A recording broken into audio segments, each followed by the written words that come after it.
তাহলে আমরা শুরু করতে পারি। জি স্যার।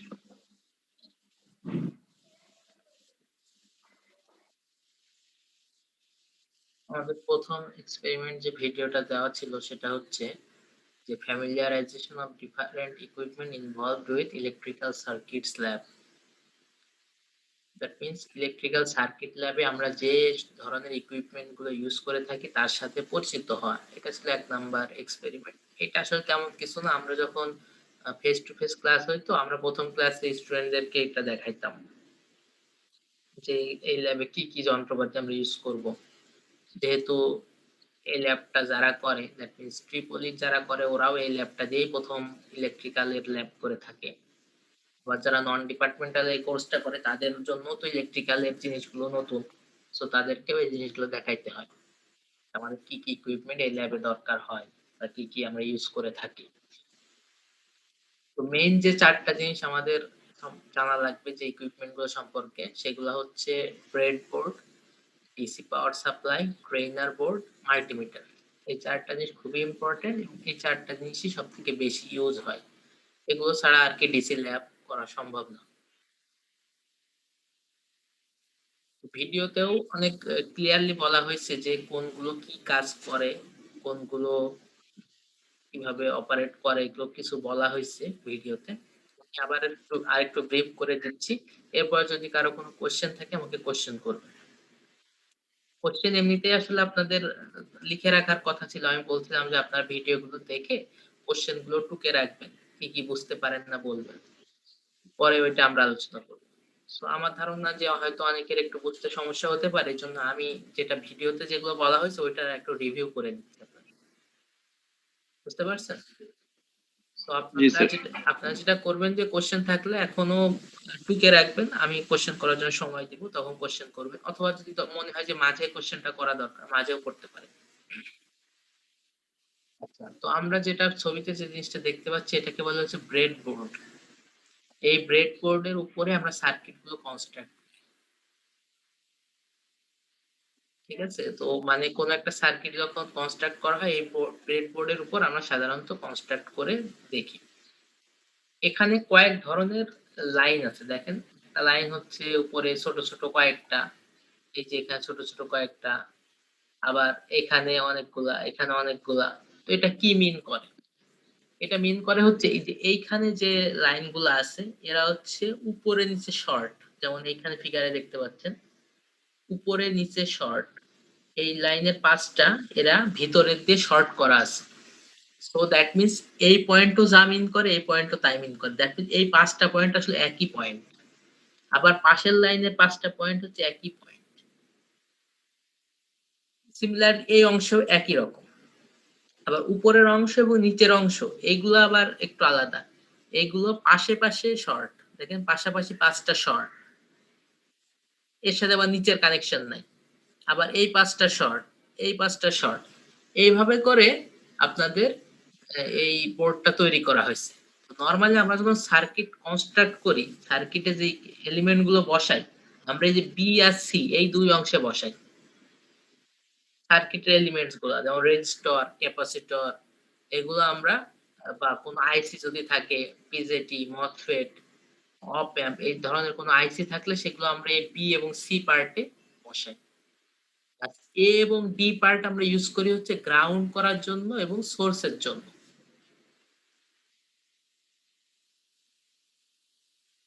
দেখেন এখানে এটা বলা হয়েছে যে পাওয়ারের জন্য দ্যাট মিনস সোর্স যেটা আমরা সাপ্লাই দিয়ে থাকি সোর্সটাকে কানেক্ট করার জন্য ইউজ করি এটা, আবার গ্রাউন্ড করার জন্য ইউজ করি। আর মাঝের দুইটা অংশ মেইনলি আমরা সার্কিটের মেইন যে কম্পোনেন্ট সেগুলো কনস্ট্রাক্ট করার জন্য ইউজ করি। দ্যাট মিন আমরা বুঝলাম কি যে সার্কিটের যে মেইন অংশগুলা সেটা হচ্ছে উপরে নিচে শর্ট, আর যেখানে পাওয়ার এবং গ্রাউন্ড ইউজ করি সেগুলো হচ্ছে পাশাপাশি শর্ট। এইভাবে করে আমাদের বোর্ডগুলো তৈরি করা হয়। এরকম করে ৩-৪টা বোর্ড একসাথে পাশাপাশি লাগানো থাকে। এই যে একটা বোর্ড এরকম পাশে উপরে আরো ২টা, নিচে আরেকটা, এরকম দেখা যায় যে ৪টা বা ৫টা বোর্ড নিয়ে আমাদের ট্রেইনার বোর্ডে একটা সার্কিট কনস্ট্রাক্ট করার জন্য জায়গা দেওয়া থাকে।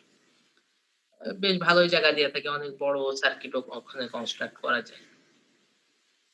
তো তার মানে ব্রেডবোর্ড হইলো যে আমরা যে সহজ কথায় বলি যে ব্রেডবোর্ডের কাজ কি? ব্রেডবোর্ডের কাজ হচ্ছে সার্কিট কনস্ট্রাক্ট করা।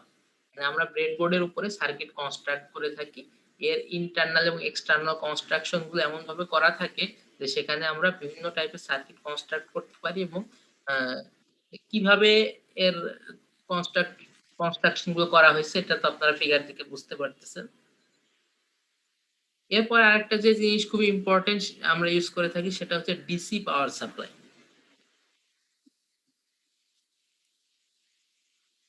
ডিসি পাওয়ার সাপ্লাই যেহেতু একটা সার্কিট আমরা কনস্ট্রাক্ট করলে সেখানে আমাদেরকে পাওয়ার সাপ্লাই দিতে হবে। পাওয়ার সাপ্লাই ছাড়া তো সার্কিটটা আমি আসলে এ ইমপ্লিমেন্ট করে দেখতে পারবো না। সার্কিটটাকে পাওয়ার দিতে হবে। তো এজন্য আমাদের ডিসি পাওয়ার সাপ্লাই আছে। আমাদের এরকম ডিসি পাওয়ার সাপ্লাই আছে। এখানে একটা দেখতে পাচ্ছেন, বামে একটা, ডানে একটা এবং আমাদের প্রত্যেক ওয়ার্ক স্টেশনে আমাদের ২ টা করে ডিসি সোর্স আছে। ওয়ার্ক স্টেশন মানে আমাদের তো ল্যাব গ্রুপ থাকে সাধারণত আমরা যে প্রায় ২৫ জনের মতো আমাদের স্টুডেন্ট হয়। আমাদের ৫ টা ল্যাব গ্রুপ থাকে। ৫ টা টেবিল আমাদের করা থাকে। ৫ টা টেবিলে ৫ টা সেটআপ করা থাকে যাতে ৫ টা গ্রুপ ওখানে কাজ করতে পারে। তো প্রত্যেকটা যে গ্রুপ কাজ করে এটাকে আমরা একটা ওয়ার্ক স্টেশন বলতে পারি। তো প্রত্যেক ওয়ার্ক স্টেশন দ্যাট মিন প্রত্যেক টেবিল যেটা সেট করা হইছে, এই প্রত্যেক টেবিলে নরমালি ২ টা করে ডিসি সাপ্লাই আমাদের দেওয়া থাকে। এর সাথে, সাথে যে ট্রেইনার বোর্ডের উপরে আমরা কাজ করি সেখানেও একটা ডিসি সাপ্লাই থাকে।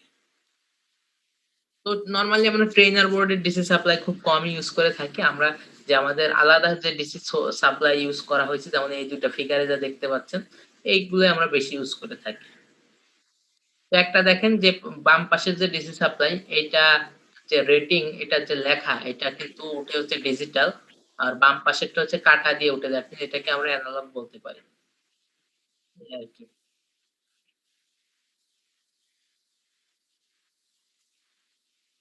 তো দেখেন ওয়ার্ক স্টেশনে যে আমাদের ডিসি সাপ্লাই গুলো থাকে ডান পাশেরটা যদি খেয়াল করেন এখানে কত অ্যাম্পিয়ার কত ভোল্টেজ এটা দেখায় যে 5.20 এরকম করে দেখায় এবং এখানে নব লাগানো আছে যেমন এখানে প্লাস দেখতে পাচ্ছেন, গ্রাউন্ড দেখতে পাচ্ছেন, মাইনাস দেখতে পাচ্ছেন। সো এই প্লাস থেকে আমি যদি তার নিয়ে আসি এটা সার্কিটেরও প্লাসে কানেক্ট করতে হবে। আবার এই মাইনাস থেকে যদি আমি ওয়্যার নিয়ে আসি সেটাও আমার সার্কিটের মাইনাসে কানেক্ট করতে হবে। এভাবে করেই আমাদের কানেকশন গুলো দিতে হবে। আর ট্রেইনার বোর্ড যেটা আমরা ইউজ করে থাকি, ট্রেইনার বোর্ডের উপরেও আমাদের একটা ডিসি পাওয়ার সাপ্লাই থাকে। সেইটাই নব ঘুরাইতে হয়। এই চিহ্নটা দেখতে পাচ্ছেন একটা নবের মতো চিহ্ন। এটা মিনিমাম থেকে মেক্সিমাম নব ঘোরাতে হয়। নব ঘুরায়ে ভোল্টেজটা অ্যাডজাস্ট করতে হয়। এটা আবার দেখা যায় না। নব ঘুরায়ে, ঘুরায়ে মেপে দেখতে হয় যে আসলে কত ভোল্টেজ হইল। আরো কিছু ফিক্সড ভোল্টেজ আছে যেমন +5 ভোল্ট, -5 ভোল্ট এরকম কিছু ফিক্সড ভোল্টেজও আছে। তো ট্রেনার বোর্ড আমরা ইউজ করি না কারণ এখানে ফ্লাকচুয়েশন একটু বেশি হয়। দেখা যায় কি যে +5 ভোল্ট বলা হচ্ছে এটা দেখা যায় যে সবসময় +5 ভোল্ট থাকে না। তো ট্রেনার বোর্ডের ডিসি সোর্স আমরা কম ইউজ করে থাকি।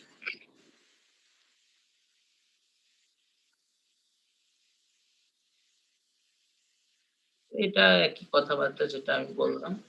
এখানে যে মিনিমাম থেকে মেক্সিমাম এটা অ্যাডজাস্ট করা হয় হচ্ছে যে বললাম যে একটা নব থাকে সেই নব ঘুরায়ে এটা অ্যাডজাস্ট করা হয় এবং এটা ২০ ভোল্ট পর্যন্ত ভ্যারি করতে পারে।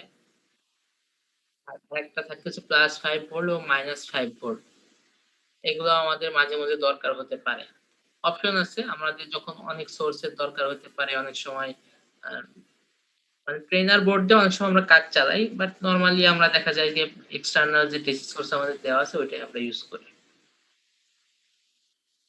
আরেকটা ইম্পোর্টেন্ট জিনিস যেটা আমাদের আছে হচ্ছে সেটা হচ্ছে ডিজিটাল মাল্টিমিটার।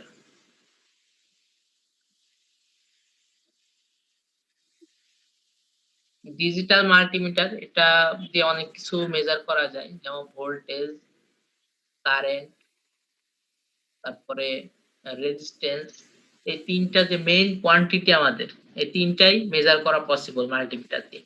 আপনারা যদি দেখেন এখানে যে নবটা যে বরাবর দেওয়া আছে এখানে V লেখা আছে। তো দ্যাট মিনস এটা ভোল্টেজ মেজার করতে পারবে। তারপরে পাশেরটাতে এখানে একটা ওহমের চিহ্ন দেয়া আছে। এটা রেজিস্ট্যান্স মেজার করতে পারবে। তার নিচে দেখেন একটা আছে হচ্ছে MA মিলি অ্যাম্পিয়ার মানে কারেন্ট মেজার করতে পারবে। আরেকটা আছে অফ। তো আমরা যেখানে আমাদের যেটা দরকার ওই দিকে আমরা নব ঘুরায়ে আমরা আসলে ওই জিনিসটা মেজার করতে পারবো। যেমন এখন ভোল্টেজের দিকে ঘোরানো আছে বলে এখানে রিডিং 4 ভোল্ট দেখাচ্ছে। এইভাবে আসলে মেজার করা হয়। তো একটা সার্কিট ধরেন আপনি কনস্ট্রাক্ট করলেন। এটা একটা সার্কিট ব্রেডবোর্ডে আপনি কনস্ট্রাক্ট করছেন। 1 কিলো ওহম আর 2.2 কিলো ওহম। আপনি এখান থেকে পাওয়ার সোর্স দিছেন। সার্কিটটা ব্রেডবোর্ডে কানেক্ট করছেন। ২ টা রেজিস্ট্যান্স আছে একটা 1 কিলো ওহম আর একটা 2.2 কিলো ওহম। আ এখন আপনি এইটার ভোল্টেজ যদি মেজার করতে চান, তাহলে আপনাকে যেটা করতে হবে এই মাল্টিমিটারের ২ টা যে ইয়া আছে, দেখেন একটা হচ্ছে রেড এবং একটা হচ্ছে ব্লাক। ২ টা ওয়্যার কিন্তু আছে। রেড এবং ব্লাক ২ টা থেকে ২ টা ওয়্যার বের হয়ে আসছে। একটার কালার হচ্ছে রেড এবং আরেকটা হচ্ছে ব্লাক। তো রেডটা নরমালি প্লাস বোঝায় আর হচ্ছে ব্লাকটা মাইনাস বোঝায়। তো আমরা কি করব? যে আমরা যেখানে ভোল্টেজ ধরতে যাচ্ছি তার প্লাস কোনটা? এটা যদি প্লাস হয় এখানে আবার রেডটা ধরবো। আর এটা যেহেতু নিচে গ্রাউন্ড দ্যাট মিন মাইনাস তাহলে আমরা ব্লাকটা নিচে ধরবো। তো এই অবস্থায় আমরা যখন ভোল্টেজের দিকে আসলে আমার মাল্টিমিটারের নবটা রাখবো, তখন আমি এই স্ক্রিনে ভোল্টেজের মেজারমেন্টটা দেখতে পাবো। যেমন এখানে একটা ডামি একটা ভ্যালু দেখাচ্ছে 5 ভোল্ট।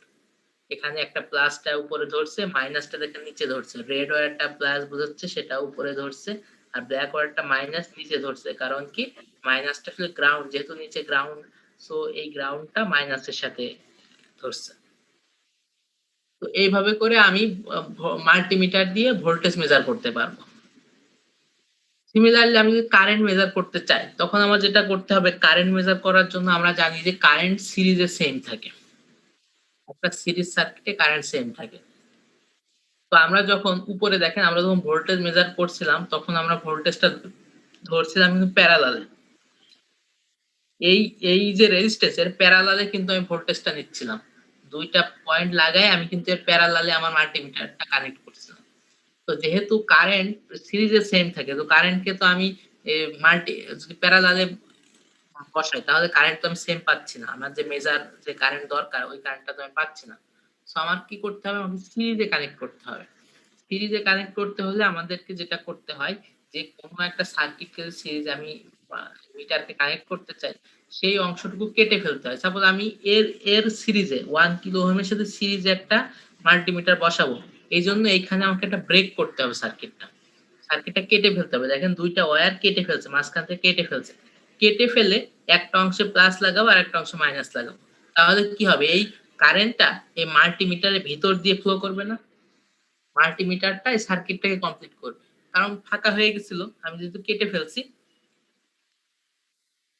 যেহেতু ফাঁকা হয়ে গেছে আমি কেটে ফেলছি সো সার্কিটটা ইনকমপ্লিট। কিন্তু যখন আমি আবার মাল্টিমিটারে ২ টা পয়েন্ট দিয়ে লাগিয়ে দিলাম তখন কি হলো? সার্কিটটা কমপ্লিট হয়ে গেল। তো এভাবে করে আমরা মাল্টিমিটারকে সিরিজে কানেক্ট করে আমরা কারেন্ট মেজার করে থাকি। স্যার এক্ষেত্রে মাল্টিমিটার প্লাস মাইনাস কি করে স্যার? মানে হ্যাঁ, প্লাস মাইনাস যেভাবে দেওয়ার আপনি কারেন্টের ডিরেকশন এই যে এখানে কারেন্টের ডিরেকশন বলতেছে কোন দিকে? যে এ সোর্স থেকে যাচ্ছে কারেন্টের ডিরেকশনটা। সো আপনাকে প্লাস দিতে হবে এইদিকে, মাইনাস দিতে হবে এইদিকে। যেমনটা এরা দিছে। আপনি যদি ভুল করে উল্টাও দেন তাহলে কি হবে? কারেন্টের ভ্যালুটা মাইনাস দেখাবে। ভ্যালু সেম দেখাবে কিন্তু ওই অ্যাম্পিয়ার এর আগে তখন মাইনাস দেখাইতো। তখন আপনি বুঝতেন যে আপনার ডিরেকশনটা মানে ওয়্যারটা চেঞ্জ হয়ে গেছে। ওয়্যার আসলে অতটা মেজার করে না, ম্যাটার করে না। যেমন এইখানেও যদি আপনি প্লাস মাইনাস উল্টা ধরতেন তাহলে আপনার ভোল্টেজ আসতো -5 ভোল্ট। তো -5 ভোল্ট যখনই আপনি ভ্যালু দেখতেন তখন আপনি বুঝতেন যে আসলে আমার ওয়্যার ধরাটা ভুল হইছে। বুঝতে পারছেন? তো ওয়্যার ধরাটা আসলে অত বেশি ফ্যাক্ট করে না। আপনি যদি বুঝতে পারেন যে আসলে ভ্যালু দিকে বুঝতে পারেন যে আপনার ভুল হচ্ছে তখন আপনি ওয়্যারটা আবার উল্টাইয়া দিলেন। তো এই অংশ নিয়ে কি কারো কোনো কোয়েশ্চেন আছে? ১ নাম্বার অংশ এক্সপেরিমেন্ট 1 এর যে অংশটুকু।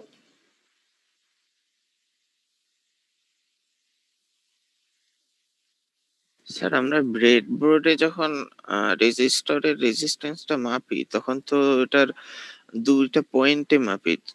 আর ভার্টিক্যালি তো এটা শর্ট করা। তো এই কারণে কি ভার্টিক্যালি যেকোনো একটা ইসে আমরা ওইটা মানে এটা টেস্টারের ওই পয়েন্ট দুটো এড করতে পারি?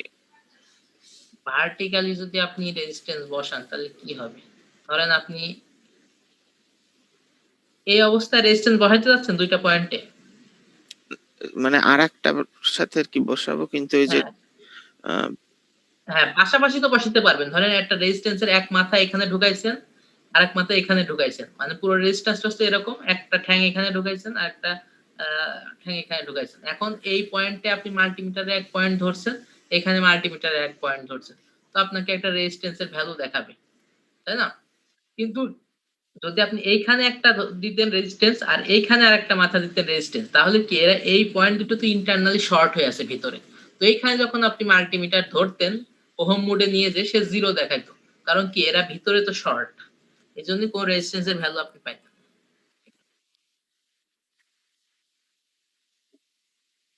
আপনাকে মানে রেজিস্ট্যান্স বসাইতে হলে এই পাশাপাশি এরকম হরাইজন্টাল এভাবে বসাইতে হবে।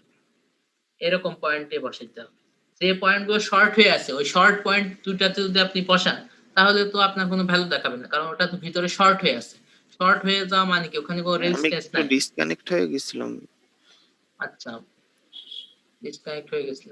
আর যেটা বলছিলাম যে যদি আপনার রেজিস্ট্যান্স আপনার মেজার করতে হয় তাহলে আপনাকে এইরকম পয়েন্টে বসাতে হবে। যারা ইন্টারনাল শর্ট না, এখন ধরেন এই দুইটা পয়েন্ট যদি ইন্টারনাল শর্ট হয়ে থাকে ভিতরে ভিতরে এরা শর্ট, এখন রেজিস্ট্যান্সের একটা মাথা আপনি এখানে বসাইলেন আর একটা মাথা বসাইলেন এইখানে,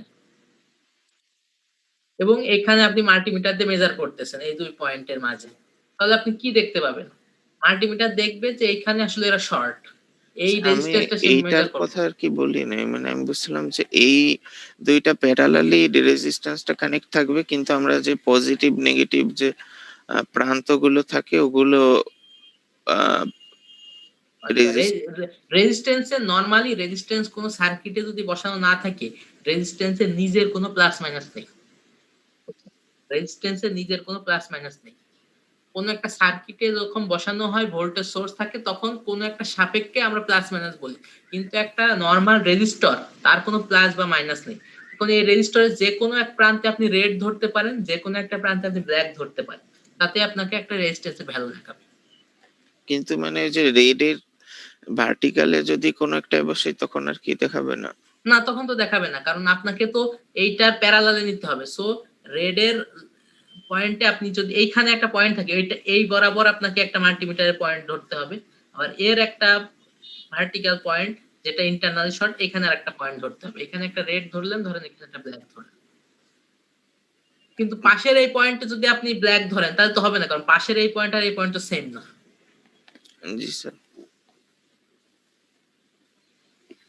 স্যার, ব্রেডবোর্ডের স্যার মাইনাস প্লাস কি একই কাজ করে, মানে প্রান্তে যেগুলো আছে, মানে রেড রেড ব্রেড হ্যাঁ বলেন। ব্রেডবোর্ডের স্যার, স্যার একদম রেড মানে যে, হ্যাঁ বলেন স্যার। হ্যাঁ, আপনি আপনি কোশ্চেনটা আরেকবার বলেন আমি। মানে স্যার প্রান্তে যে স্যার মাইনাস প্লাস গুলা যে আছে স্যার, পাশাপাশি যেগুলো শর্ট করা স্যার, ওইগুলা মানে দুইটারও তো স্যার, ওই দুইটারও কি একই কাজ করে, মানে একই ভাবে? একই ভাবে কাজ করে, দুটার ওর কাজ সেমই। ধরেন মানে আমি উপরে যে কোনো একটা নিয়ে কাজ করলেই হবে হ্যাঁ স্যার? হ্যাঁ হ্যাঁ হ্যাঁ, যে কোনো একটাকে আপনি মাইনাস ধরতে পারেন, যে কোনো একটা প্লাস ধরতে পারেন। ওটা কোনো মানে ইউনিভার্সাল কিছু না যে আপনাকে ওটা ধরতেই হবে। না মানে স্যার সার্কিট ফিল আপ করার জন্য আমি মাইনাস বা প্লাস যে কোনো একটা নিয়ে কাজ হ্যাঁ করলেই হবে আর কি। হ্যাঁ, যে কোনো একটা নিয়ে কাজ করলেই আপনার হবে। ঠিক আছে। আর কারো কোনো কোয়েশ্চেন?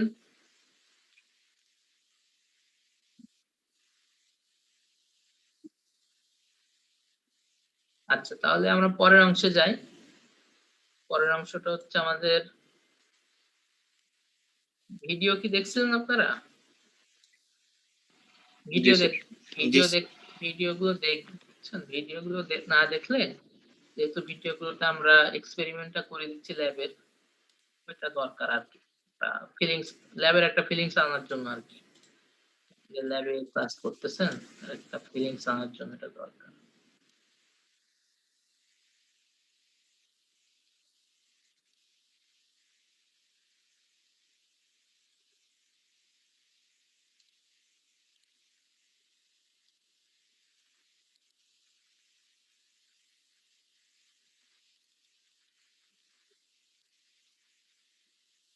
পরের পার্টটা হচ্ছে আমাদের verification of Ohm's law.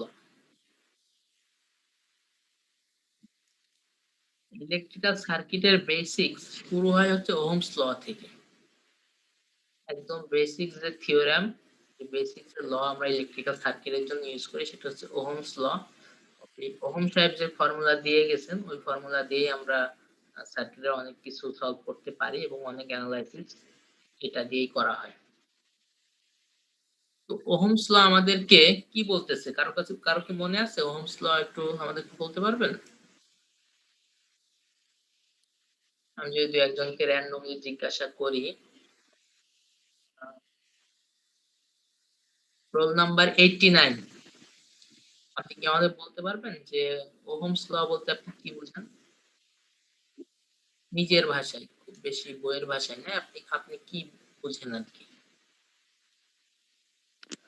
Um sir Ohm's law হচ্ছে এক পয়েন্ট কোনো ওয়্যারের এক পয়েন্ট থেকে আরেক পয়েন্ট পর্যন্ত আমাদের যে ভোল্টেজে পার্থক্য থাকে হুম।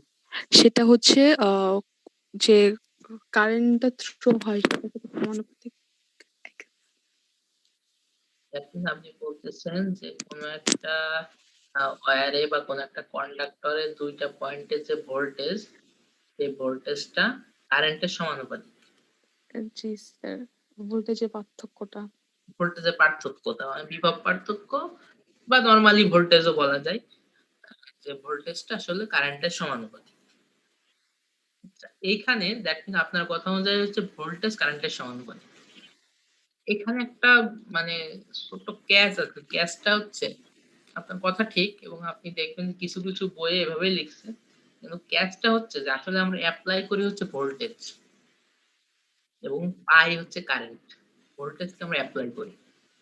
সো আমরা বলব যে কারেন্টটা আসলে ভোল্টেজের সমানুপাতিক।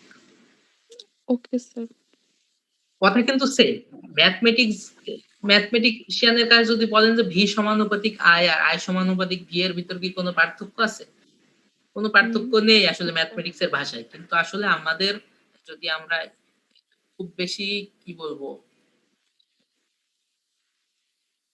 পারফেকশনিস্ট হইতে চাই, যে আমরা পারফেক্ট একটা সংজ্ঞা দিতে চাই, তখন আমাদেরকে বলতে হবে কারেন্ট সমানুপাতিক ভোল্টেজ। যে কারেন্ট সে ভোল্টেজের সে সমানুপাতিক হবে। যে এখানে কিন্তু বলা যায় current in a circuit is directly proportional to the voltage. Current হচ্ছে ভোল্টেজের সমানুপাতিক। সো কারেন্ট যখন ভোল্টেজের সমানুপাতিক I সমানুপাতিক V,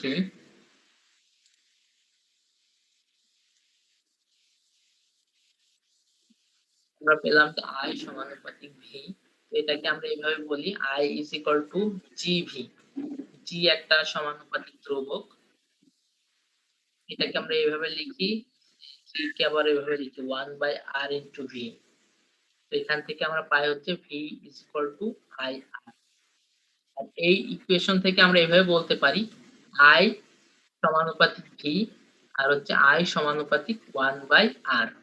দ্যাট মিন্স কারেন্ট হচ্ছে ভোল্টেজের সমানুপাতিক আর কারেন্ট হচ্ছে রেজিস্ট্যান্সের ব্যস্তানুপাতিক বা রেজিস্ট্যান্সের সাথে ইনভার্সলি প্রপোর্শনাল। ঠিক আছে, আমরা এইভাবে বলতে পারি I proportional to V আর এটা থেকে বলতে পারি যে I inversely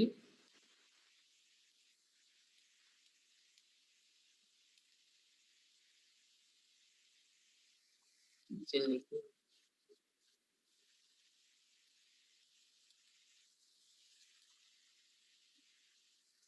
that means current যদি বাড়ে ভোল্টেজ বাড়বে, মানে ভোল্টেজ যদি বাড়ে কারেন্ট বাড়বে। I সমানুপাতিক মানে ভি মানে কি সমানুপাতিক, সমান অনুপাতে বাড়বে।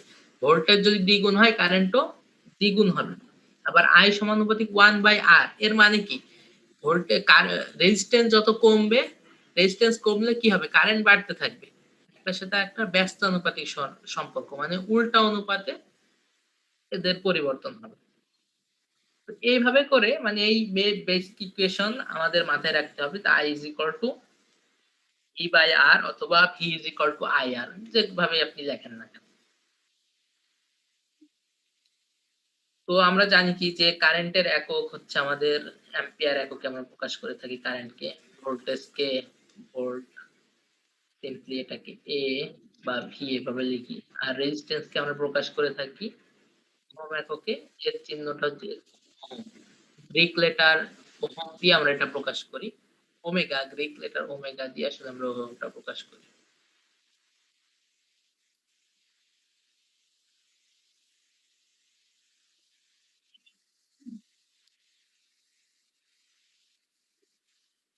তাহলে যেটা বলছিলাম যে আমাদের ওহমস ল বলতেছে যে কোন একটা সার্কিটে যে ভোল্টেজ এপ্লাই করা হয় সে ভোল্টেজের কারণে যে কারেন্টটা ফ্লো হয় সেই কারেন্ট আসলে ওই ভোল্টেজের সমানুপাতিক এবং সার্কিটের যে রেজিস্ট্যান্স সেই রেজিস্ট্যান্সের ব্যস্তানুপাতিক বা ইনভার্সলি প্রপোর্শনাল। এখন এই জিনিসটা আমাদেরকে ল্যাবে প্রমাণ করতে হবে যে ওহম যে লটা আমাদের দিয়ে দিছে আসলে সেটা ভ্যালিড কিনা এটা আমাদের প্রমাণ করতে হবে। তো এটা শত শত বছর ধরে এটা আসলে প্রমাণিত একটা সত্য, কিন্তু আমরা ল্যাবে সেই সত্যটা আবার ভেরিফাই করে দেখবো যে আমাদের দৃষ্টিতে যে আসলে ওহমস যেটা বলছে যে সেটা আসলে আমরাও প্রমাণ করতে পারি কিনা, আমরাও এটা দেখাতে পারি কিনা।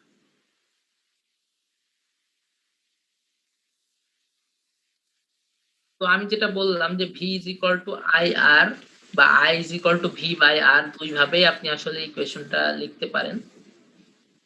তো ধরেন I is equal to V by R, এখানে আপনার আর কনস্ট্যান্ট, তাহলে কি আপনি ভি সমানুপাতিক আই লিখতে পারছেন, দ্যাট মিন্স ভোল্টেজ এবং কারেন্ট একে অপরের সমানুপাতিক। তো এই অবস্থায় আপনাকে এইটা যদি আমরা প্রমাণ করতে চাই তাহলে কি করতে হবে, একটা সার্কিটে আমাদের রেজিস্ট্যান্সটাকে ফিক্সড রাখতে হবে, যেহেতু আর কে আমি বলতেছি যে constant, for a constant value of R. তো যদি আমার আর কে কনস্ট্যান্ট রাখতে হয় তাহলে কোন একটা সার্কিটে আমি রেজিস্ট্যান্সটা কনস্ট্যান্ট রাখবো, তারপর দেখব যে ভোল্টেজ বাড়াইলেও কারেন্ট সেম অনুপাতে বাড়ে কিনা,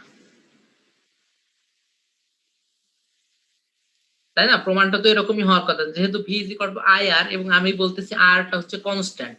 তো আর কে কনস্ট্যান্ট রেখে যদি আমি ভোল্টেজটাকে বাড়াতে থাকি, ভোল্টেজটা বাড়াইতে থাকলাম এবং কারেন্টটাও যদি সেম অনুপাতে বাড়তে থাকে, তাহলে আমি বলতে পারবো যে ওহমস ল ভেরিফাইড হইল। আবার এভাবে প্রমাণ করা যায় যে আমি ভোল্টেজটাকে ফিক্সড রেখে দিলাম, ভোল্টেজটা ফিক্সড, ভোল্টেজ চেঞ্জ করলাম না, এখন আমি রেজিস্ট্যান্সটাকে চেঞ্জ করলাম, রেজিস্ট্যান্সটা বাড়াইতে থাকলাম, কারেন্ট যদি কমতে থাকে একই অনুপাতে, তাহলে আমরা বলতে পারবো যে হ্যাঁ ওহমস ল ভেরিফাইড হইল। যেহেতু ওহমস ল অনুসারে রেজিস্ট্যান্সের সাথে কারেন্টের সম্পর্ক হচ্ছে ব্যস্তানুপাতিক, তো রেজিস্ট্যান্স যখন আমি বাড়াইতে থাকবো কারেন্ট কমতে থাকতে হবে। দেখা গেল আমি রেজিস্ট্যান্স বাড়াইলাম কিন্তু কারেন্টও বাড়তে থাকলো, তাহলে আমরা বলবো কি না ওহমস ল, ওহম যে আমাদের ল দিছে ও আমাদের সাথে ফাঁকিবাজি করছে, আমরা ভুল পড়ে আসতেছি, পৃথিবী ধ্বংস হয়ে যাওয়া উচিত যেহেতু এত একটা ভুল জিনিস আমরা পড়তেছি। কিন্তু এরকম যদি পাই আর কি আমরা বলতে পারবো যে রেজিস্ট্যান্সও বাড়াইলাম কারেন্টও বাড়তে থাকুক, এরকম উল্টাপাল্টা কিছু যদি হয় আমরা এটা বলতে পারবো যে আসলে সায়েন্স বলে কিছু নেই। কিন্তু আমরা দেখবো যে আসলে এরকমটা হবে না, যেহেতু এটা একটা প্রমাণিত সত্য। এই হাজার শত শত বছর ধরে আসলে এটা প্রমাণ হয়ে আসতেছে। তো আমরা দেখবো যে এখন আমরা কিভাবে প্রমাণ করতে পারি। তাহলে প্রমাণ করার জন্য আমাদের দুইটা কন্ডিশন দুইবারে আমরা প্রমাণ করব। একবারে হচ্ছে আমরা রেজিস্ট্যান্সটাকে ফিক্সড রাখবো, এটা হচ্ছে প্রথম কন্ডিশন, আর এটাকে আমরা ফিক্সড রাখবো। আর এটা দ্বিতীয় কন্ডিশন হচ্ছে ভোল্টেজটাকে ফিক্সড রাখবো, মানে ভি ফিক্সড রাখবো। আর ফিক্সড রেখে আমি দেখবো যে ভোল্টেজ আর কারেন্টের সম্পর্ক, আর ভোল্টেজ ফিক্সড রেখে দেখবো কারেন্ট আর রেজিস্ট্যান্সের সম্পর্ক। তো এই অবস্থার পরে আমি যা বুঝাইলাম এর পরের অংশটুকু কিন্তু ভিডিওতে খুব ভালো মতো আছে, যে ভিডিওতে কিভাবে ভ্যালু নিচ্ছে সার্কিট গুলো এগুলো আছে, কিন্তু স্টিল আমি ওই জিনিসটা আরেকবার বুঝাই দিচ্ছি, যেহেতু জিনিসগুলো আপনার জন্য নতুন, হচ্ছে শুরুর দিকের জিনিসগুলো যাতে কারো মিস না হয়ে যায় এর জন্য আমি ওটা আবার দেখাচ্ছি। তো এতক্ষণ পর্যন্ত যা বললাম কি কারো কোনো কোশ্চেন আছে মাথায়, কোনো কারো কি কোশ্চেন আসছে? ওহমস ল কি? আচ্ছা, ওহমস ল সম্পর্কে কথা বলতে গেলে একটা কথা সবসময় বলতে হয় যে এটা হচ্ছে রুম টেম্পারেচারে বা স্বাভাবিক তাপমাত্রা।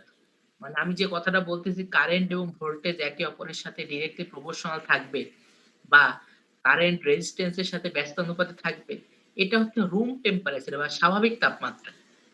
তাপমাত্রা যদি বেড়ে যায় ওই কন্ডিশনে কিন্তু রেজিস্ট্যান্স এবং এই যে সম্পর্কগুলো আর এরকম স্বাভাবিক থাকে না, তখন কিছু পরিবর্তন চলে আসে। ওই জিনিসগুলো আমরা পরে শিখবো। নরমাল টেম্পারেচারে স্বাভাবিক তাপমাত্রায় এটা হয়। আচ্ছা, তো আমাদের প্রথম কন্ডিশনটা হচ্ছে, প্রথম কন্ডিশনের জন্য আমার ফিগারটা হচ্ছে এটা, আমার সার্কিটটা লাগবে এটা হচ্ছে এটার প্রথম কন্ডিশন। এক নাম্বার কন্ডিশন আমি এটা কেস 1 লিখলাম, কেস 1। তো কেস 1 কে আমার প্রমাণ করতে হলে কি করতে হবে, যে আমাদেরকে রেজিস্ট্যান্সটা ফিক্সড রাখতে হবে। দেখেন এইখানে রেজিস্ট্যান্স ফিক্সড, একটা রেজিস্ট্যান্স ইউজ করা হয়েছে 2.2 কিলো ওহম আর একটা রেজিস্ট্যান্স ইউজ করা হয়েছে 1 কিলো ওহম। এই দুটো রেজিস্ট্যান্স ফিক্সড। আমি আর কোনো এই রেজিস্ট্যান্সের কোনো পরিবর্তন আনবো না। আমি যেটা করব, এই যে ডিসি সোর্স, এই ডিসি সোর্সটাকে আমি ভ্যারি করব। একবার দিব হচ্ছে 5 ভোল্ট। ওই অবস্থায় আমার এখানে মাল্টিমিটার লাগানো আছে, এই যে দেখেন সার্কিট ব্রেক করে মাল্টিমিটার লাগানো আছে, যাতে আমি এখান থেকে কারেন্ট দেখতে পারি। তো মাল্টিমিটার না বলে এটা অ্যামিটার বলতেছি, কারণ কারেন্ট মাপার আলাদা একটা যন্ত্র আমাদের ল্যাবে আছে, কারেন্ট স্পেসিফিক্যালি কারেন্ট মাপা যায়, সেটা হচ্ছে অ্যামিটার। কারেন্ট মাপার যন্ত্রের নাম হচ্ছে অ্যামিটার। আই দিয়ে আমরা মেজার করি হচ্ছে, কারেন্ট মাপি হচ্ছে অ্যামিটার দিয়ে। তো অ্যামিটারও আমাদের ল্যাবে আছে, ওই জন্য এখানে অ্যামিটার লেখা হয়েছে, আপনারা মাল্টিমিটার দিয়ে মাপতে পারবেন।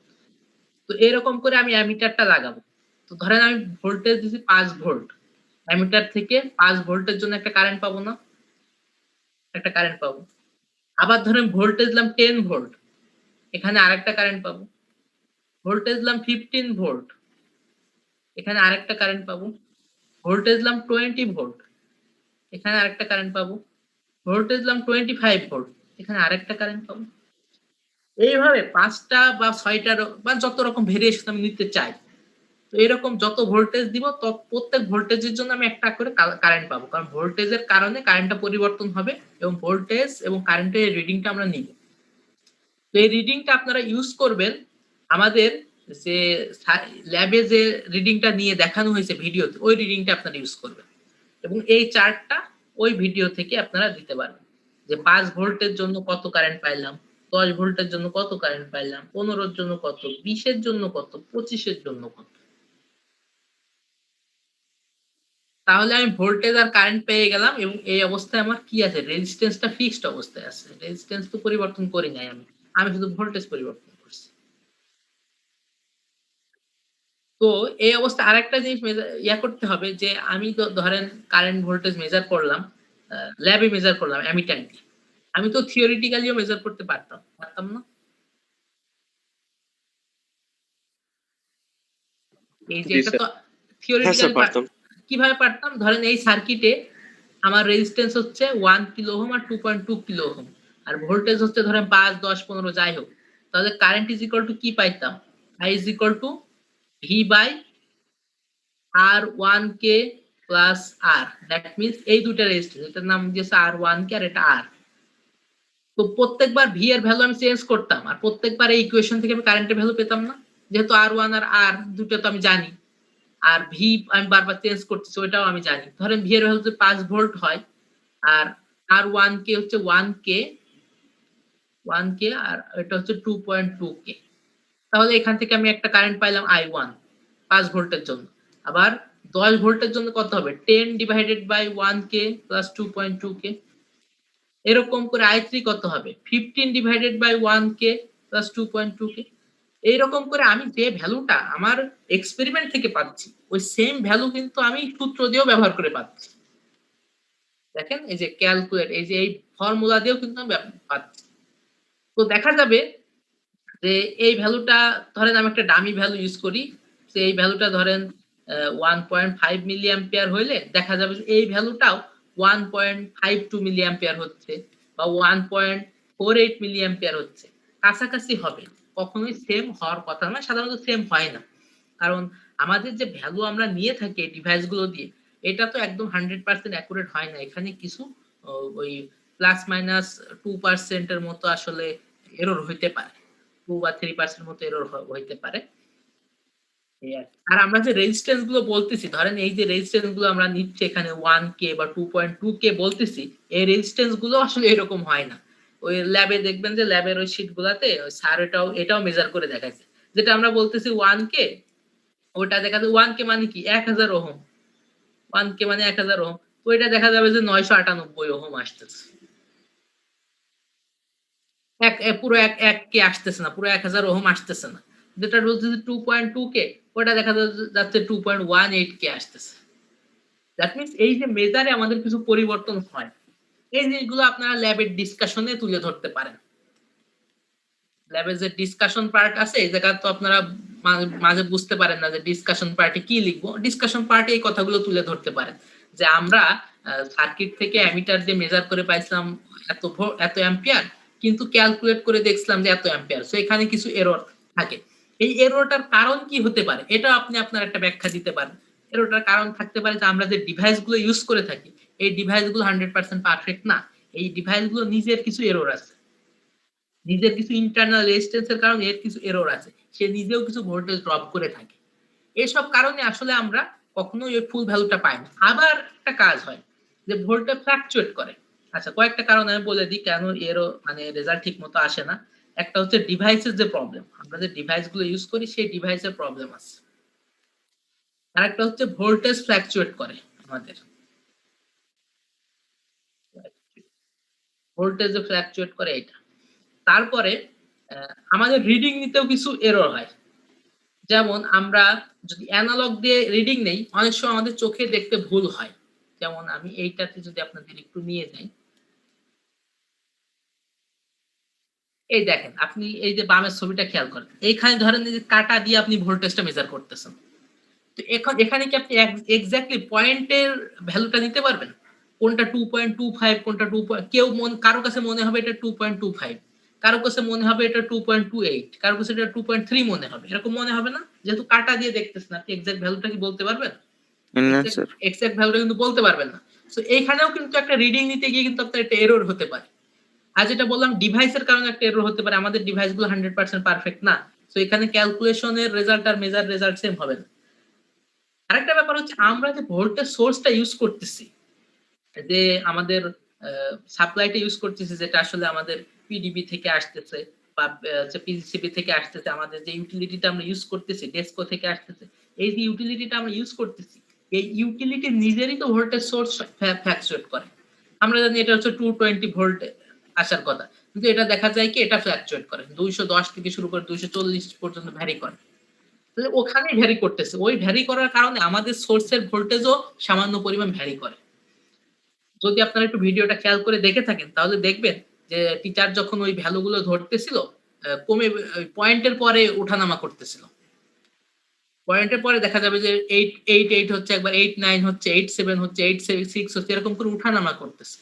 এরকম যদি আপনি কয়েক মিনিট ধরে থাকেন দেখবেন যে একটা উঠানামা এরকম কন্টিনিউয়াসলি একটু একটু উঠানামা করতেছে। সো আসলে ভ্যালু নিতে গিয়ে আমাদের একটা প্রবলেম হয়, ডিভাইসের প্রবলেম থাকে, আমাদের সিস্টেমের কিছু ভোল্টেজের ফল্ট থাকে। এসবের কারণে আমরা কখনোই এক্স্যাক্টলি যেটা থিওরিটিক্যালি আসার কথা ছিল ওইটা মেজার করে পাই না, এখানে কিছু কম বেশি হয়।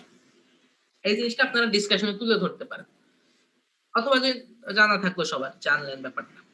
আচ্ছা, তাহলে আমরা প্রথম টেবিলটা পূরণ করে ফেললাম যে রেজিস্ট্যান্স ফিক্সড ছিল, ভোল্টেজ কমাইলাম বাড়াইলাম এবং কারেন্ট মেজার করলাম, এবং থিওরিটিক্যালিও কারেন্ট বের করে লিখলাম এখানে। এই অবস্থায় আপনাদেরকে এইটার জন্য একটা গ্রাফ ড্র করতে হবে, সেটা হচ্ছে এইটা 2 নাম্বার কোশ্চেনের যে গ্রাফটা, এই গ্রাফটা ড্র করতে হবে। গ্রাফটা বলছে plot A graph of I versus V. আচ্ছা, আই ভার্সেস ভি গ্রাফ বলতে কি বোঝেন আপনি? একজনকে আমি কোশ্চেনটা করি। Zahurul 98, I versus V graph মানে কি? এক্স অ্যাক্সিসে কি হবে আর ওয়াই অ্যাক্সিসে কি হবে বলেন তো? স্যার এক্স এক্সিসে আই হবে এক্স অ্যাক্সিসে আই হবে আর আর ওয়াই ওয়াই অ্যাক্সিসে এক্সিসে ভি হবে। ভি হবে। এই কি সত্য কথা বললো, মানে কি সঠিক কথা বললো? স্যার এক্স এক্সিসে মেবি ভি হবে, ওয়াই এক্সিসে মেবি আই হবে। এই যে মেবি শব্দটা কিন্তু আমার পছন্দ না। স্যার না স্যার মেবি না স্যার, ভি এক্স এক্সিসে হবে যেহেতু আমরা ভির পরিবর্তন করি স্যার। এক্স্যাক্টলি, আসলে আমরা এক্স এক্সিসে রাখি হচ্ছে যেটাকে আমি নিজে আমরা পরিবর্তন করি, ঠিক আছে? আর ওয়াই এক্সিসে রাখি যেটা, সেটা হচ্ছে যে যেটা ওই পরিবর্তনের উপর নির্ভরশীল। দেখেন তো এখানে আমরা পরিবর্তনটা করছি কি? পরিবর্তনটা করছি ভোল্টেজ। দ্যাট মিন্স ভোল্টেজকে আমার এক্স এক্সিসে রাখতে হবে। ভোল্টেজের সাপেক্ষে পরিবর্তন হয়েছে কোনটা? আই। এটাকে আমরা এভাবেও বলি যে কজ আর ইফেক্ট। ভিটা হলো আমার কজ আর আইটা হচ্ছে আমার কি? ইফেক্ট না? যেটা হচ্ছে কারণ, ভিটা হচ্ছে ভোল্টেজটা হচ্ছে আমার কারণ আর আইটা হচ্ছে সেই কারণের ইফেক্ট, ঠিক আছে? কজ আর ইফেক্ট এই সম্পর্কটা মনে রাখতে, কজ আর ইফেক্ট। কোনটার কজ হচ্ছে, যেটা কজ হবে সেটাকে সবসময় এক্স এক্সিসে রাখতে হবে আজীবন। তো ধরেন আপনি ভোল্টেজের বিভিন্ন ভ্যালুর জন্য কারেন্টটা প্লট করবেন, এখানে 5 volt, 10 volt, 15 volt, 20 volt, 25 volt, প্রত্যেকের জন্য একটা কারেন্টের ভ্যালু আছে না? এই ভ্যালুটা প্লট করবেন, তো ভ্যালুটা এরকম স্ট্রেট লাইনের মতো আসার কথা। যেহেতু আই ভার V is equal to I R বা আই ইজ ইকুয়াল টু যদি আপনি এখানে ভি বাই আর বলেন, তো এই ইকুয়েশনটা আসলে একটা স্ট্রেট লাইনের ইকুয়েশনের মতো, Y is equal to M X, ঠিক আছে, এরকম একটা ইকুয়েশনের মতো। তো এটা ইকুয়েশনে যে আপনার যে ফিগারটা আসবে সেটা স্ট্রেট লাইন আসার কথা, স্ট্রেট লাইনের মতোই আসবে। তো আপনারা যেটা করবেন যে হয়তো দু একটা পয়েন্ট উপরে নিচে থাকবে, কিন্তু আপনারা ম্যাক্সিমাম ফিটিং করে স্ট্রেট লাইনের মতো করে ড্র করার চেষ্টা করবেন, দেখুন স্ট্রেট লাইনের মতোই আসছে। আচ্ছা, এইটা যে বুঝে পেলাম, পরের পার্টটা তো ওইরকমই, তবে এখানে আমরা পরিবর্তন করব হচ্ছে রেজিস্ট্যান্স, এটা হচ্ছে কেস 2। স্যার আমরা ভেরিয়েবল ডিসি সোর্সে যে একটা চিহ্ন ইউজ করছি ডায়াগ্রামে, এটা কি মানে এইরকম করে করতে হবে? মানে কোনো কিছু যখন আমরা ভেরিয়েবল হিসাবে ইউজ করি সার্কিটে, আমরা ওটাকে একটা অ্যারো চিহ্ন দিয়ে বুঝাই, যে এটা অ্যারো দিছি না, অ্যারো মানে এই সোর্সটা ভেরি করতেছে। যদি আমরা রেজিস্ট্যান্সটা ভেরি করতাম, রেজিস্ট্যান্সের ভিতরে অ্যারো চিহ্ন দিতাম, ঠিক আছে? তো আপনি জি আপনি স্যার। একটা যখন question, সার্কিট আপনি যখন সার্কিট ড্র করবেন, তো ভোল্টেজের ওখানে একটা অ্যারো দিয়ে দিন, তাহলেই হবে, তাহলে বোঝা গেল যে ভোল্টেজটা আপনি ভ্যারি করছেন। একটা কোশ্চেন স্যার। স্যার অ্যামিটারের পজিশনটা কি স্যার দুইটা রোধের পরে হবে না স্যার দুইটা রোধের মাঝখানে হবে স্যার? এটার পরিমাপটা কি চেঞ্জ হয় তাহলে স্যার? একই হবে, যেহেতু সিরিজে সেম থাকে, আপনি এই অ্যামিটারটা এখানে বসানো যা, এখানে বসানো যা, জি স্যার, বুঝতে পারছি স্যার। এখানে বসালে কি রেজাল্ট। হ্যাঁ ঠিক আছে স্যার, থ্যাংক ইউ। আচ্ছা, 2 নাম্বার কেসে আসি। 2 নাম্বার কেসে এখানে যে এটা কিন্তু ডিসি সোর্স আর ভেরিয়েবল না, এটা এখন ফিক্সড। এই জায়গাটা একটা ভুল আছে আমাদের, এটা হচ্ছে একটা ডিসি সোর্স কিন্তু এটা ফিক্সড হয়ে গেছে। দেখেন এটা শীটেও দিয়েছে 20 ভোল্ট, সো এখানে ধরেন এটা 20 ভোল্ট ফিক্সড। এটা একটু মনে হয় ভুল হয়েছে এখানে, ওই আগের ছবিটাই এই অংশটা করা হয়েছে, তো এটা 20 ভোল্ট, এটা ভেরিয়েবল না। এখন ভেরিয়েবল হচ্ছে এই রেজিস্ট্যান্সটা, অ্যামিটার কিন্তু আগের মতোই লাগানো আছে। তো ধরেন প্রথমে শুধুমাত্র রেজিস্ট্যান্স R2 লাগাইছি, R ইজ ইকুয়াল 2.2 এটা লাগাইছি, এই অবস্থার জন্য আমি একটা কারেন্ট পাবো। আবার 3.3 লাগাইছি, আর 2.2 উঠাই দিয়ে এখন 3.3 লাগাইছি, তখন আমি আরেকটা কারেন্ট পাবো। আবার 4.7 বসাইলে তখন আরেক রকম কারেন্ট পাবো। 5.6 বসাইলে তখন আরেক রকম কারেন্ট পাবো। 10 বসাইলে তখন আরেক রকম কারেন্ট পাবো। এই সব কারেন্টের ভ্যালু আমরা এই টেবিলে বসাবো, এই টেবিলে আমরা ওই ভ্যালুগুলো বসাবো। আমরা কিন্তু ভোল্টেজ ফিক্সড আছে, ভোল্টেজ কিন্তু প্রত্যেক অবস্থায় ফিক্সড, কিন্তু রেজিস্ট্যান্স চেঞ্জ হচ্ছে, ওই রেজিস্ট্যান্সটা আমরা আবার এখানে লিখব। এখন এই যে ভোল্টেজ আমি ফিক্সড রাখলাম, কারেন্ট বের করলাম, তো এটা তো থিওরিটিক্যালিও বের করা যাবে, যেমনটা ওই I is equal to V by R আগের মতো ওইভাবে তো বের করা যাবে, যে ভোল্টেজ 20 ভোল্ট ফিক্স আছে, কিন্তু রেজিস্ট্যান্সটা বারবার পরিবর্তন হচ্ছে, R1K প্লাস আর, এই আরটা বারবার পরিবর্তন হচ্ছে, সো কারেন্টের ভ্যালুটাও বারবার থিওরিটিক্যালি বের করা যাবে না, যাবে কিনা? হ্যাঁ যাবে স্যার। আপনারা যেটা করবেন, প্রত্যেকটা ভ্যালু কিন্তু ওই ক্যালকুলেশনে বের করে দেখানোর দরকার নেই, আপনারা জাস্ট চার্টে পূরণ করে দেখালেই হবে। অনেকে আবার করে কি ল্যাব রিপোর্টের ভিতরে প্রত্যেকটা ভ্যালুর জন্য এরকম ক্যালকুলেট করে করে 2-3 পৃষ্ঠা ধরে ক্যালকুলেশন করে, অত দরকার নেই। আপনাদের যেটা করতে হবে, এই ক্যালকুলেট করে যে ভ্যালুটা সেটা এখানে লিখলেই হবে, আর কি ফর্মুলা ইউজ করছেন সেটা তো উপরে লিখতেছেন, I is equal to V by R, এই ফর্মুলা তো আপনারা লিখতেছেন বারবার, ঠিক আছে? তো ভ্যালুগুলো লিখলেই হবে, ক্যালকুলেশনটা প্রত্যেক পার্ট দেখানো লাগবে না। বুঝাতে পারছি আমি কি বলছি? আপনাদের কাজ একটু কমাই দিলাম। ক্যালকুলেশন পার্টে প্রত্যেকটার ভ্যালু যে ক্যালকুলেট করে করে পাইছেন, এই ক্যালকুলেশনটা শো করতে হবে না, জাস্ট চার্টে এই যে টেবিলটাতে পূরণ করে দেখালেই হবে, ভ্যালুটা জাস্ট টেবিলে লিখলেই হবে। তাহলে কি আগের বারের মতোই এখানেও আমার এই ক্যালকুলেটেড এই কারেন্টের সাথে এই জিনিসটা কিন্তু পার্থক্য একটা হবে, হবে না? এটা কিন্তু হবে। সো এখানে কিন্তু আমার আর ভি ফিক্স ছিল, এই অবস্থায় আমি ভ্যালুগুলো নিচ্ছি। তো ভালো কথা, এখন আমি পাইছি কি, যে রেজিস্ট্যান্সের বিভিন্ন ভ্যালুর জন্য কারেন্ট পাইছি, রেজিস্ট্যান্সটা আমি পরিবর্তন করছি, সেই সাপেক্ষে আমি কারেন্ট পাইছি।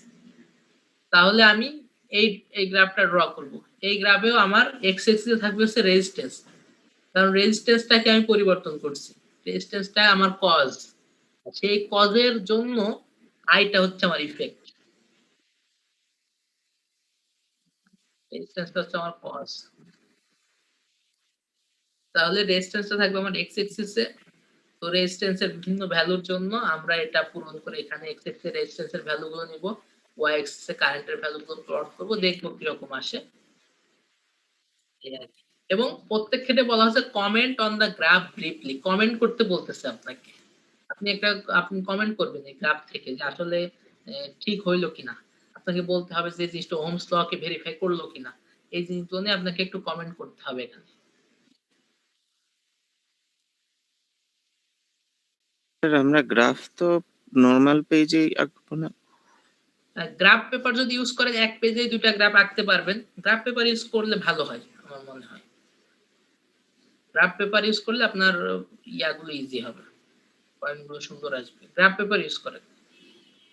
সময় আছে তো গ্রাফ পেপার কেনার ব্যবস্থা করতে পারলে ভালো হয় যেহেতু ওভার দ্য সেমিস্টার আপনাদের হয়তো লাগবেই। জি স্যার। তাহলে আমরা কিন্তু মোটামুটি সবই আলোচনা করলাম। এখন বলেন কারো কোনো কোয়েশ্চেন আছে কিনা? তা বোঝানো হইলো যা আপনারা ভিডিওতে দেখছেন। Do you have any question? Sir এই পয়েন্ট গুলো যে যোগ করব এটা কি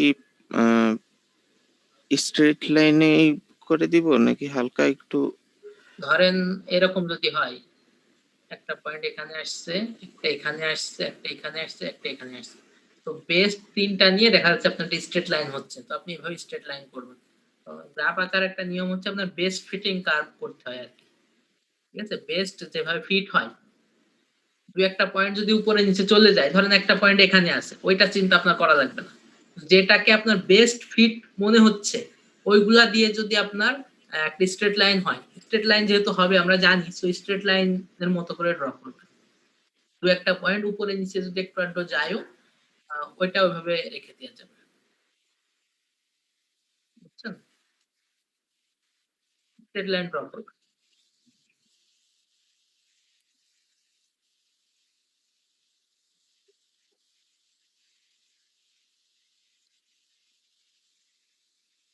তো তাহলে আমরা এক্সপেরিমেন্ট 1, 2 আসলে 1 তো কিছু না, 2 ই মেন। আপনারা 1 এরও কিছু অংশ কিন্তু রিপোর্টে লেখা লাগবে। 1 এর যে ডিভাইস গুলো সম্পর্কে যে ইকুইপমেন্ট গুলো সম্পর্কে লিখছি, ওই ইকুইপমেন্ট গুলো নিয়ে আপনাদের লেখা লাগবে 1। ওইটা ইকুইপমেন্ট গুলো নিয়ে ১ পেজের মতো লিখলেই হবে। আপনার বেশি লেখা লাগবে না। এবং ২ টার জন্য একটা টপ পেজ হলেই হবে। এবং রিপোর্ট একটা ফাইল হলেই হবে। একটা ফাইলেই সাবমিট করবেন।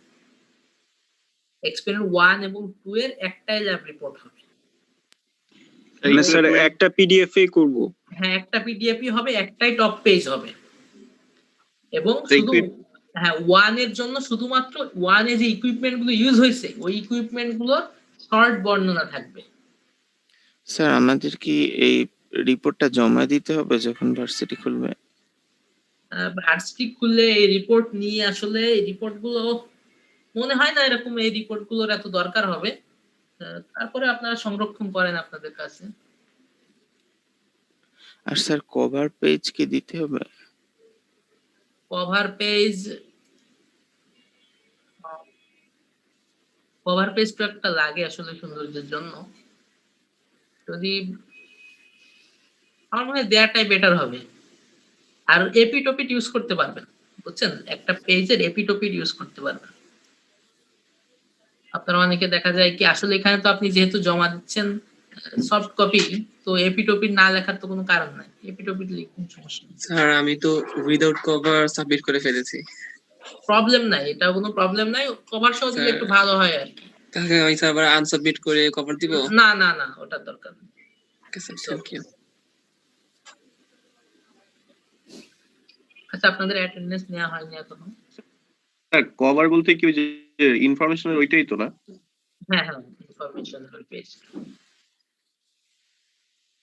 আচ্ছা অ্যাটেন্ডেন্স নিতে পারি আমি মনে হয় এখন। সবাই রিয়াদ 88, আরাফাত বারিক Yes, sir.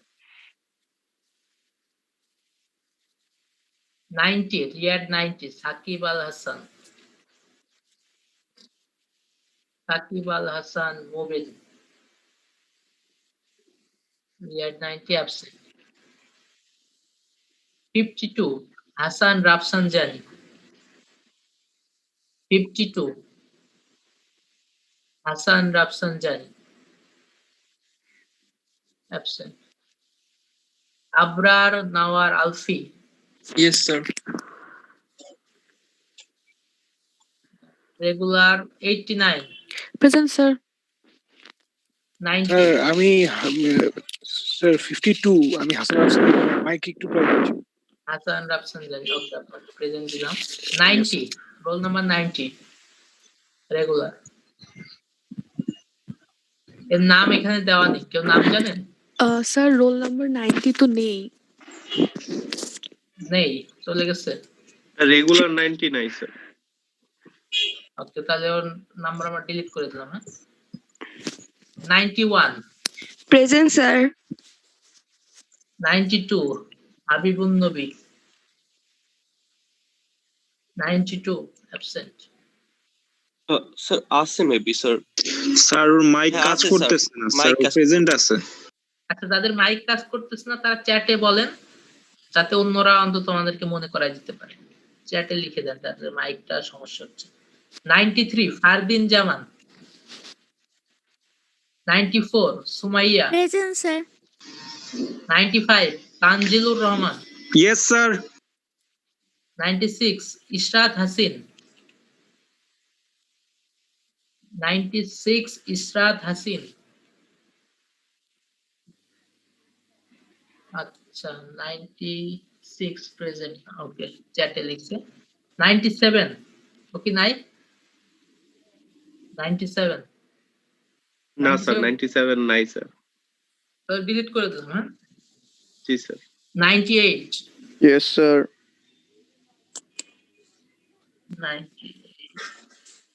98 হচ্ছে জহুরুল ইসলাম, তাই না? Zahurul Alam sir. Zahurul Alam. 99, Tahmid Bin Rafiq. Yes, sir. 100, Anindo Majumdar Adi. 100, Anindo Majumdar, absent. 101, Shah Mohammad Shafi Yes, Sardar. sir. 102, Fairuz Sharika Tasnim. Present sir. 103, Nurul Yusuf Khan. 103, Nurul Yusuf Khan, absent.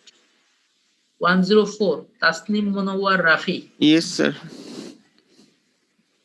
105, Saimum Hussain. Yes sir. 106, Janak মালিক। Present sir. 107, স্যার 7 নেই। 7 কেউ আমি ডিলিট করে দিলাম। 108, Ashraful Alam Abid. Ashraful Alam Abid, absent. 109, Aria Hasan. Present sir. 110, Sarkar Bulbul Ahmed. Yes sir. 111, Shovon Chowdhury. Yes, sir. 112, Arif Shahriar. Yes, sir. 113, Mehedi Islam Rimon. Yes, sir. 114, Marzia Binte মনির।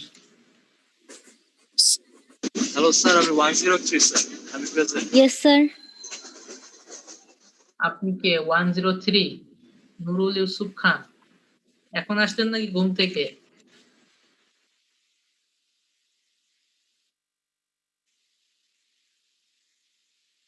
ঘুম থেকে আসলেন নাকি? আচ্ছা, আমি আপনাদেরকে একটু স্ক্রিনটা শেয়ার করে দেখাচ্ছি। আপনাদের app থেকে আমি নিজেই কনফিউজড হয়ে গেছি। দেখা যাচ্ছে স্ক্রিন? দেখেন, 3 জন অ্যাবসেন্ট, সাকিব আল হাসান মুবিন, অনিন্দ মজুমদার আদি আর আশরাফুল আলম আবিদ। বাকি সবাই প্রেজেন্ট।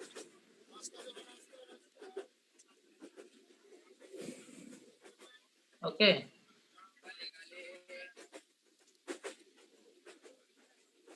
হ্যালো, ব্যাপার কথা শোনা যাচ্ছে না। ইয়েস স্যার, জি শোনা স্যার। যাচ্ছে। জি স্যার।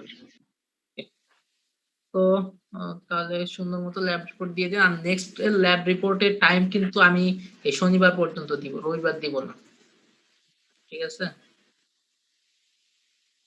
শনিবার রাত অথবা রবিবার সকাল পর্যন্ত দিতে পারি, ক্লাসের আগ পর্যন্ত। 8টা পর্যন্ত দিতে পারি।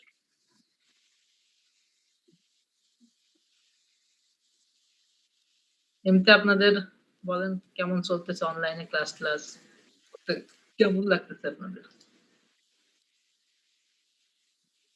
গত সেমিস্টারের তুলনায় এই সেমিস্টারের পার্থক্যটা কেমন হচ্ছে? স্যার ল্যাব স্যার একটু সমস্যা হয়ে যায় আর কি, হাতে কলমে হলে আর কি একটু সুবিধা হইতো। ল্যাবটা আসলে একটা সার্কিট প্লান্টের ব্যাপারটা স্যার। ল্যাবটা আসলে একটু প্রবলেম তো থেকেই যায়। যদি সবকিছু ভালো থাকে, আসলে আমরা তো বলতে পারছি না যে কি অবস্থা দাঁড়াবে।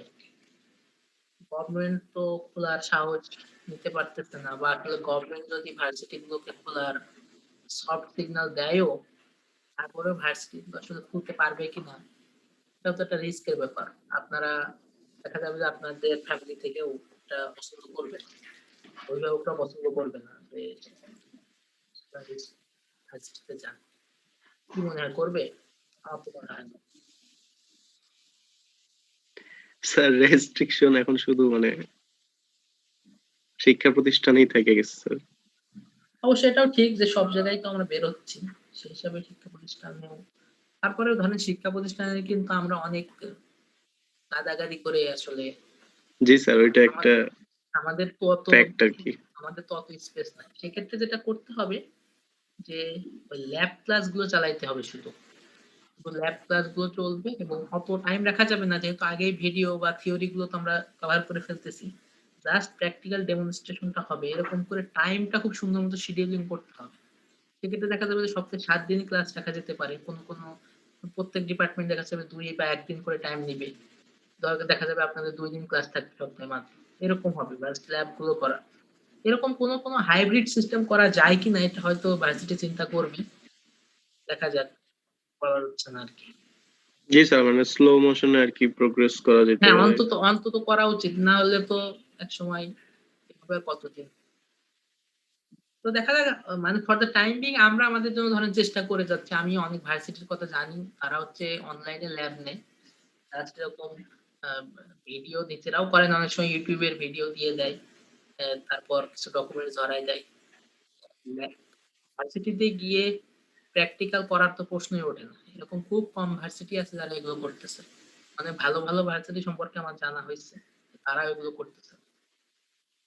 সেই হিসাবে কিন্তু আমরা এগুলো করতেছি যাতে অন্তত স্টুডেন্টরা আ কিছু হইলেও শিখতে পারে আরকি। জানি না এতে কতটুকু লাভ হচ্ছে, বাট আমরা আমাদের দিকটা চেষ্টা করে যাচ্ছি। এই আরকি। জি স্যার, যতটুকু করা যায় আর কি। হ্যাঁ, সাথে আপনারাও অ্যাটেনটিভ থাকেন, আপনারাও পড়াশোনার প্রতি মনোযোগী থাকেন। যতটুকু আমরা দিচ্ছি অন্তত এতটুকু যেন মিস না হয়ে যায় আরকি। জি স্যার, চেষ্টা করছি স্যার ইনশাআল্লাহ। ওকে, ঠিক আছে, আজকের মতো তাহলে এখানে শেষ করতেছি। স্যার একটা কোশ্চেন হ্যাঁ। স্যার, আমরা যে স্যার সাবমিশনটা যে আপনি বললেন না স্যার, মানে ইসের ক্লাসের আগ পর্যন্ত দিলে স্যার না দিয়ে স্যার রাত্র পর্যন্ত দিলে হয় কি, আমরা কিছু কোশ্চেন থাকলে আপনাকে জিজ্ঞেস করতে পারি, তারপর একবারে সাবমিট করতে পারি স্যার, সেটা একটু কনসিডার করলে ভালো হয় স্যার। আচ্ছা, ঠিক আছে। ওকে। ওই দিন রাত 12টা পর্যন্ত থাকবে। Thank you sir. Thank you sir. ঠিক আছে, ধন্যবাদ সবাইকে। তাহলে 8টা 15 র দিকে আমরা শুরু করি নাকি? 8টা 15 20 দিকে আপনারা চলে আসবেন। Okay sir. নেক্সট ক্লাস হয়তো ম্যাডাম নেবেন। বলেন। কেউ জানি কিছু বলতে চাচ্ছিলেন? কোশ্চেন, আমি সবসময় কোশ্চেনকে ওয়েলকাম করি। কোশ্চেন করবেন, কোশ্চেন থাকলে করবেন। এমন যদি হয় যে আমি নাও জানি, তাহলে আমি জেনে আপনাদেরকে জানাবো। কিন্তু কোশ্চেন করতে, আমি কোশ্চেন করাটাকে সবসময় এনকারেজ করি। প্লিজ কোশ্চেন থাকলে বলুন। না স্যার, ও মেবি ওই যে টাইম নিয়ে বলতেছিল যে 8টা আচ্ছা, 15 ওইটার ব্যাপারে। ওকে, ঠিক আছে, তাহলে আজকের মতো শেষ করতেছি। ধন্যবাদ সবাইকে। Okay sir. আসসালামু আলাইকুম। আসসালামু আলাইকুম স্যার। আসসালামু আলাইকুম স্যার।